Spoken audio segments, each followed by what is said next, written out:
Luanda, ranked as one of the most expensive cities in the world. According to Mercer's annual cost of living survey, year after year, cities like Hong Kong, London and New York are topped by Luanda as the priciest city for expats. Apartment rentals can cost one over $5,000 a month. A one-way ticket on local transport can set you back $2.50, and renting a car is well over $200 a day. I'm at Django Valero. It's a popular hotspot for locals and tourists by the beach here in Luanda. But it's becoming increasingly more and more expensive for people to go on weekend outings in the city. Just this can of Coke cost me $5. Earlier, I went to a supermarket and bought the same can of Coke for about $1.50, which is still relatively quite expensive. But it's not just the expats feeling the pinch.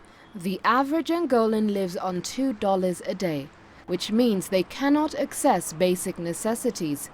Mas eu penso que salário. Someone who earns $1,000 a month cannot handle the situation here in Angola. He cannot live well, because if he has a family, 3 people, the householder, the wife and 1 child, it's not enough for him to afford education, housing and healthcare, because these things here are very expensive. The days of the housewives are over. These days in Luanda, both the man and the woman have to work. A recent plunge in oil prices and a depreciation of the Kwanza has made the situation even worse. Foreign currency is hard to come by, and the oil that once attracted the hordes of foreign workers in the first place is no longer as lucrative. Os estrangeiros já estão a começar a deixar o país. Essa é uma realidade. The expats are already leaving the country because there are some companies that are now sacking them, and these foreign workers have nothing else to do here, so they are leaving. We even have a problem with arranging jobs for nationals and the expats. So how can we provide jobs for those who are fresh out of university? Nós agora vamos passar a ter.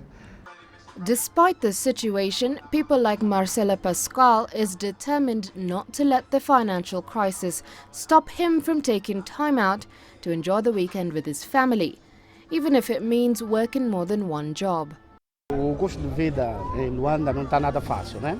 It is possible to live here. Things have changed a lot recently due to the financial crisis we are now facing. Some people can still stand. There are others who earn a low wage, which is common in Luanda, so this is the difficulty we face. But we can still enjoy life here. We just have to re-educate ourselves on how we spend our money. Fazendo menos gastos. Marcelo is one of the lucky ones. Many other Angolans are not so lucky. Lack of imports due to the crash of the Kwanza has meant that food is scarce, and supermarkets have to ration it to those who can afford it.